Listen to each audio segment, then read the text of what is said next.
Oh là là, il fait beau aujourd'hui. C'est un temps d'aller faire de la moto.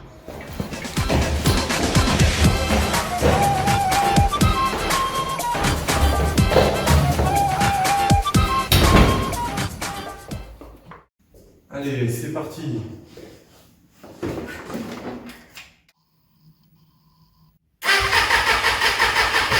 Ouah. Et attends, du coup, t'as même pas de carburateur ni de réservoir. Ouais, merde. Et en plus de ça, t'es dans le turfu parce que je te rappelle que ton moteur il est encore démonté si on suit ta chronologie YouTube.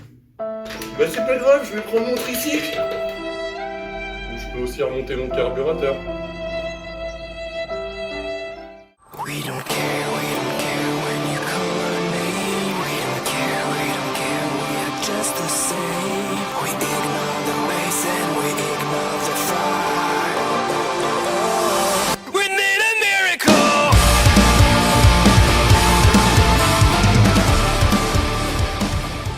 Pendant le nettoyage du reste des pièces, profitez-en pour tester l'étanchéité des flotteurs.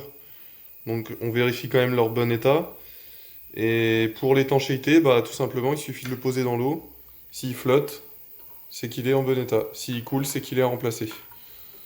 Donc moi, pas de souci de mon côté. Finalement, je l'ai fait fonctionner pendant 1 heure, je l'ai relancé une fois. Donc on va voir un petit peu le résultat. C'est très chaud.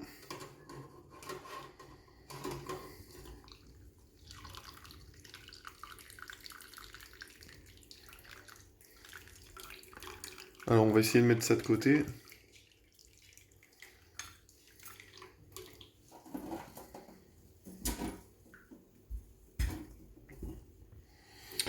Je vais regarder si à l'intérieur de la cuve il y a encore des pièces.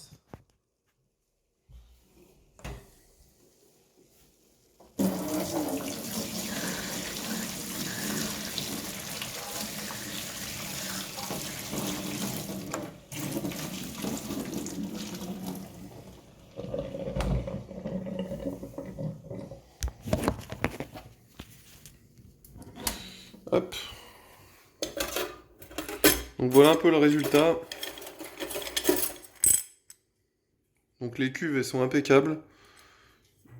Là il faudrait gratter encore un petit peu. Bon ça s'en va à l'ongle du coup. Les ultrasons ils ont quand même bien attaqué. Là, si on frotte un peu à l'ongle, ça part tout seul. Donc bah là c'est plutôt convenable. Je vais passer au carburateur. Je vais vous montrer comment je fais parce que j'ai pas envie de le désassembler. Je vais gagner un peu de temps.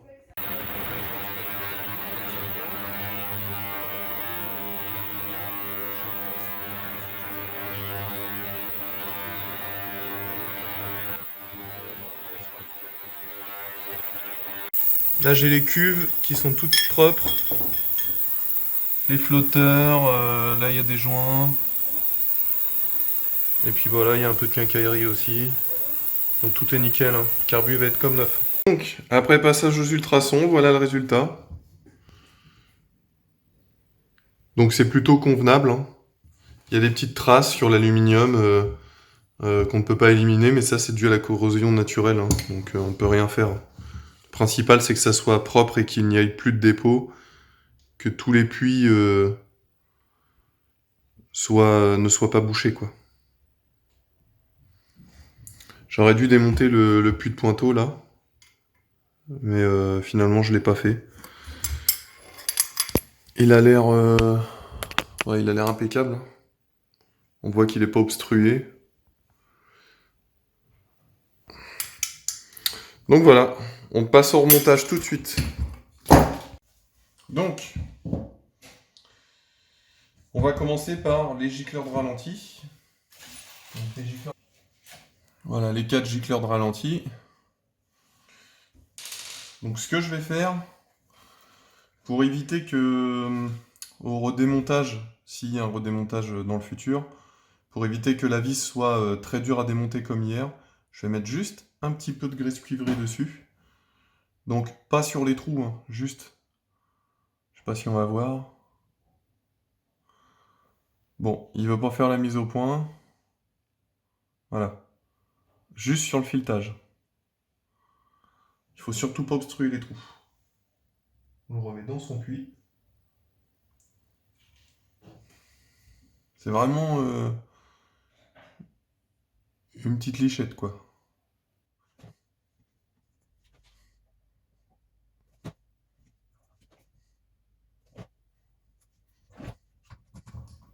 Donc pour le serrage, c'est jusqu'au blocage, hein.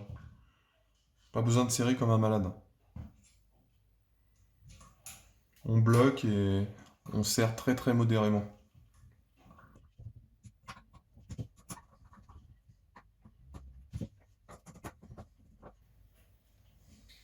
Hop. Ça c'est bon. On va passer ensuite aux gicleurs principaux. Donc ça, cette petite pièce-là, là, le puits de Pointeau, je me rappelle plus dans quel sens il va, donc je vais essayer dans les deux sens. Il y a un côté plus large que l'autre, donc normalement on peut pas se tromper. On va essayer comme ça déjà pour voir.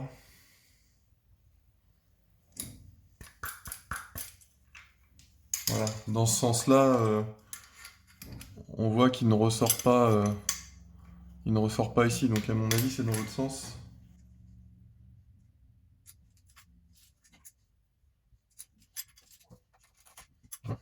Vas-y. Bon, plaisir.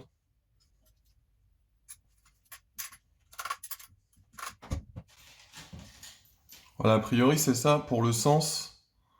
Donc c'est bien le côté le plus fin à mettre vers le bas en fait. Je sais pas si vous allez voir, voilà, on a le côté le plus fin ici. C'est la partie à rentrer en premier.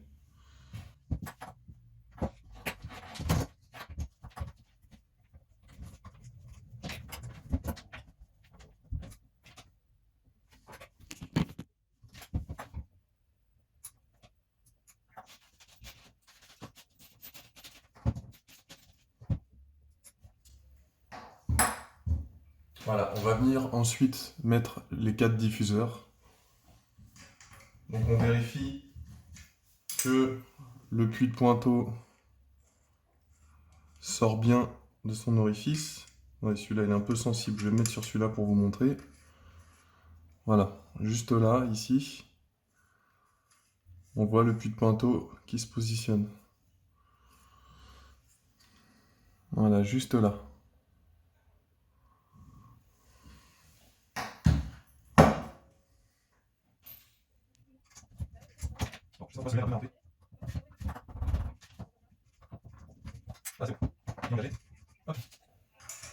De toute façon, à partir du moment où le diffuseur se visse, c'est que les puits de Pointeau, les puits de Pointeau sont correctement mis. Voilà, on voit bien les 4 puits. Là, celui-là, celui-là, celui-là et celui-là, bien sortis. Par contre, j'ai juste oublié un truc. C'est remettre un petit peu de graisse cuivrée sur le filetage, pareil.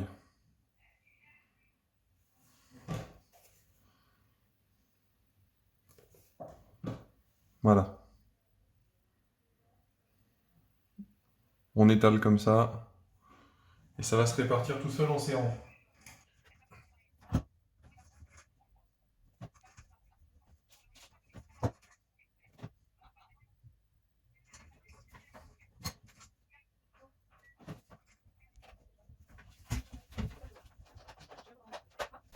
Donc on n'hésite pas à prendre un petit peu d'essuie-tout et enlever le surplus, hein.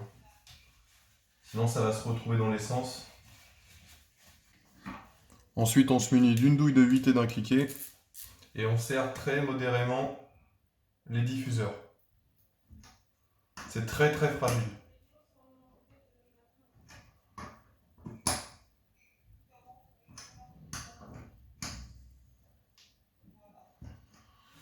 Vous faites la moitié d'un quart de tour, vous serrez à la main jusqu'au blocage et vous faites la moitié d'un quart de tour avec le cliquet.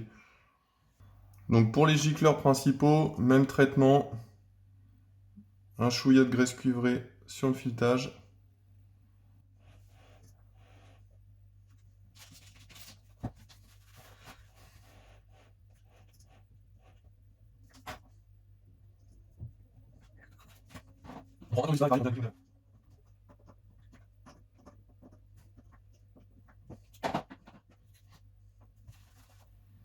Voilà. Du coup, là, on va pouvoir passer au remontage des flotteurs. Donc, je vais vous expliquer comment les remonter et les régler. Donc, on prend un flotteur avec son pointeau. Donc, on vient le positionner. Je sais pas si vous allez bien voir. Voilà, on vient le crocher dans le petit ergot là. Voilà, on vient de positionner comme ça.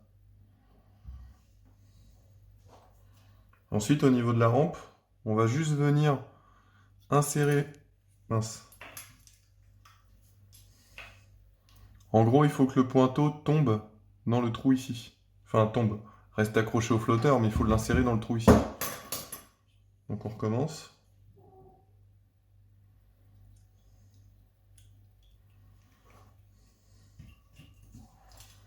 Voilà. Et vous voyez, on vient de l'insérer dans son puits. On vient positionner le flotteur. Et on va venir verrouiller le flotteur avec l'axe.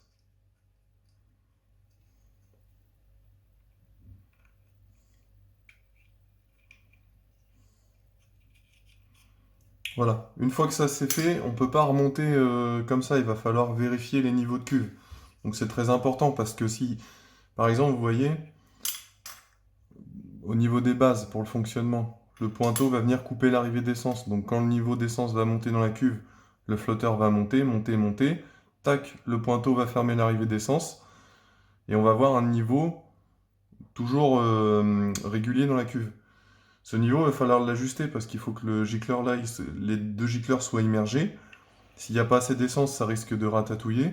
Et s'il y a trop d'essence, on risque de noyer le moteur. Ou ça risque même de déborder par les trop-pleins. Donc il y a une tolérance constructeur. Pour ce type de carbu, le CVK32, il faut 17 mm entre le plan de joint et le flotteur en position haute. Donc flotteur en position haute, c'est comme ça. Donc il faut qu'on mesure 17 mm. Plus ou moins 2 mm. Donc là, moi j'ai pas, je sais qu'il existe un outil idéal. Moi j'ai pas ça. Je vais utiliser un pied à coulisse du coup. Ça sera moins précis, mais enfin.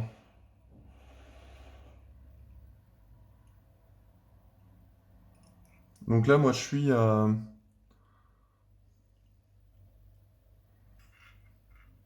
Voilà. Je suis à 13 mm quoi. 13 mm, il faudrait être. Il faudrait être ici en fait.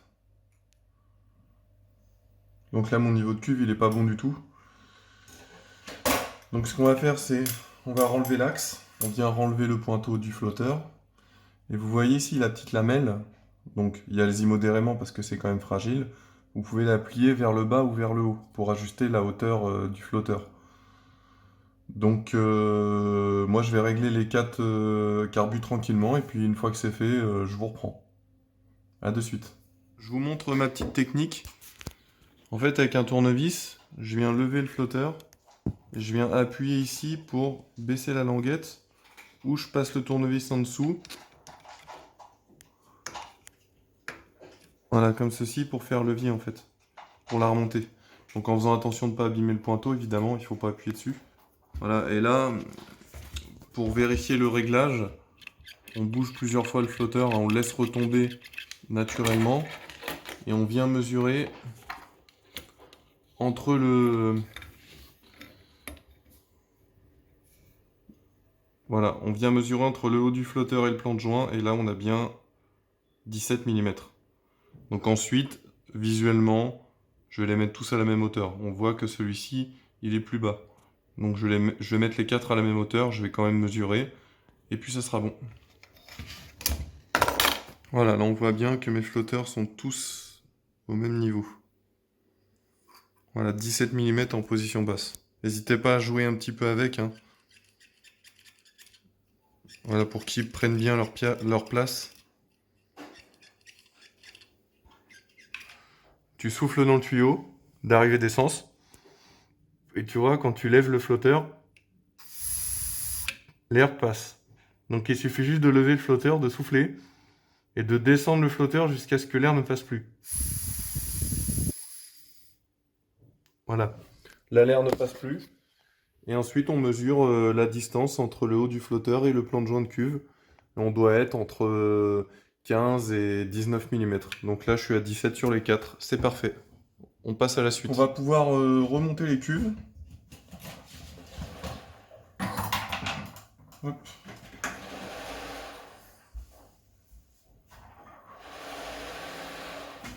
Donc pour le remontage des cuves, n'oubliez pas de remettre le joint tout autour. Et puis surtout, vérifier le sens des cuves. Donc par rapport au sens des cuves, on doit avoir la vis de purge accessible quand le carburateur est en place sur la moto. Et aussi, vous voyez ici, ça c'est les deux ergots qui permettent de verrouiller l'axe de flotteur. Donc ça doit être côté axe de flotteur. Donc pour le joint, la mise en place, des fois, elle est difficile. Le joint, on a l'impression qu'il est un peu court. Donc si c'est ça, n'hésitez pas à l'étirer un peu, c'est élastique, hein. Une fois qu'il est en place, moi ce que je vais faire, pour permettre de faciliter les montages des montages futurs, je vais mettre un petit peu de graisse. Donc pas obligé de mettre de la graisse cuivre, hein. Moi j'ai que ça sous la main. Donc je mets ça. On va mettre vraiment un petit chouïa de graisse. Ça va permettre de nourrir le joint et d'éviter qu'il sèche. Surtout à cause de l'essence.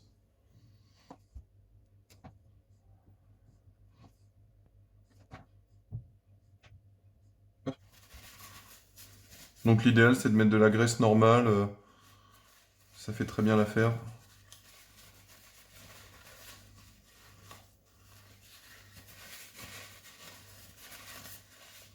Voilà, donc là on a dit ergot côté axe de flotteur et vis de purge accessible depuis l'extérieur. Donc là on est pas mal.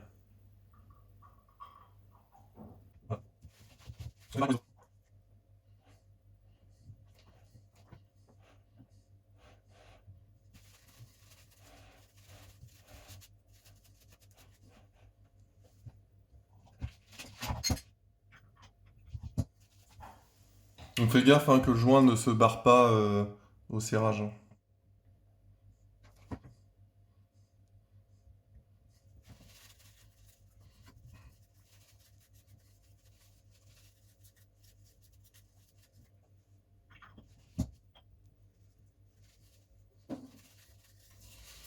Donc j'ai enlevé, hein, j'essuie la graisse qui a potentiellement débordé à l'intérieur. Il faut que ça soit nickel.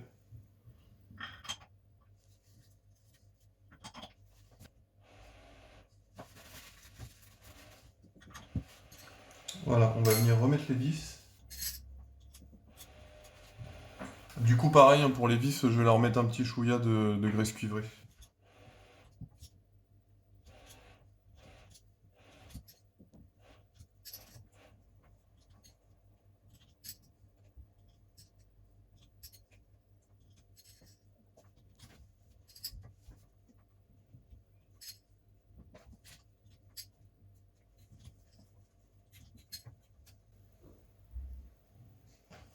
Voilà, on vient remettre aussi... Ah bah forcément, il n'allait pas ici. Le réglage du ralenti.